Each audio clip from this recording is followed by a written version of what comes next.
L'intégration sous-régionale de la communauté économique et monétaire de l'Afrique centrale passe par tous les moyens. Autrefois divisés par les barrières de la colonisation, les peuples de l'Afrique centrale se sont regroupés pour former un bloc et parler de la même voix autour de la CEMAC. Il s'agit du renforcement des échanges commerciaux, les relations d'affaires entre les peuples de la CEMAC, promouvoir le commerce sous-régional et les valeurs socio-culturelles. Dans ce cadre, le Cameroun emboîte le pas et montre le chemin à suivre. Tout un continent dans un pays, le Cameroun, l'Afrique en miniature. Les richesses touristiques du Cameroun sont énormes. Il y a déjà un large éventail d'opportunités qu'offre le tourisme, notamment nos opérateurs du secteur de la restauration. Dans le sud, nous avons à Caucase, voilà. Nous avons également un Colandom à travers le musée des nègres qu'on peut visiter, voilà ce qu'ils peuvent faire. C'est vrai que nous sommes toujours en train de viabiliser les sites touristiques que nous avons dans la zone du sud. Ça va le faire, ça le fera. Je pense que de toute évidence, aucun étranger ne peut se sentir étranger dans ce pays. Les peuples de la CEMAC n'ont jamais abandonné leur culture en ce qui concerne la médecine traditionnelle. Tout ce qu'il a créé était bon. Il dit, je suis l'Éternel, ton Dieu, qui te guérit de toute maladie. Alors si moi je limite les maladies, ça veut dire que je limite Dieu. Je sais que si un malade vient vers moi, Dieu va m'inspirer, Dieu va me guider pour soigner la personne. Moi je soigne, Dieu lui guérit. En matière d'infrastructure, le Cameroun démontre sa suprématie. Les barrages hydroélectriques de Lompanga, de Mékine et de Menvele apportent les solutions aux problèmes énergétiques du Cameroun et de l'Afrique centrale. L'énergie électrique produite au barrage de Menvele sera distribuée aux populations du Cameroun, de la Guinée équatoriale et du Gabon voisin. Les infrastructures portuaires ne sont pas en reste. Le port autonome de Kribi vient s'ajouter au port autonome de Douala, existant depuis 1999, donne un souffle nouveau dans la gestion et le transport des marchandises dans la zone CEMAC. Et à chaque occasion, le port autonome s'ouvre au public. Le port autonome est ici parce que c'est un acteur du commerce international.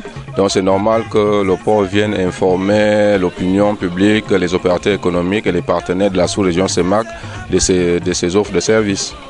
Alors le troisième portique, c'est une logistique qui vient compléter déjà ce que le port a comme matériel en matière de manutention. Vous savez, lorsque les bateaux arrivent au port, il faut que, en termes de rendement, le port soit capable de charger, de décharger en temps réel. Les échanges commerciaux sont visibles sur le terrain. Il faudra toujours s'assurer du respect de la réglementation en vigueur en matière de transit de tout marchandise, y compris le bétail. Nous sommes en zone frontalière. Pour faire traverser un bétail, c'est-à-dire les plus gros voyages généralement passés, il faut absolument que l'exportateur ait un agrément de monsieur le ministre de l'élevage. Donc c'est avec cet agrément qu'il doit avoir la possibilité d'exporter les animaux à l'intérieur, au niveau du Gabon et au niveau de la Guinée équatoriale. Alors, dès que quelqu'un a son agrément, à partir du point de départ, il faut un certificat, un laissez-passer, et sur la fiche l'agrément, puisque l'agrément a ce qu'on appelle une fiche de suivi, il faut donc au départ, on signale l'effectif qui doit quitter de Yaoundé pour l'extérieur. Et arrivé à notre niveau, nous contrôlons également et on renouvelle un document pour attester que les animaux sont bien portants pour aller à l'extérieur du pays. Alors, après avoir rempli, on vérifie si effectivement le responsable a son agrément et qu'il est à jour. Là, on lui permet d'exporter. Que ce soit le gros bétail et les petits ruminants, c'est la même chose. Difficile de parler de l'intégration sous-régionale sans la femme. Elle, à travers les associations, prend des initiatives pour booster l'intégration de l'Afrique centrale. Je viens de Bamenda. Oui, c'est moi-même qui fais ça.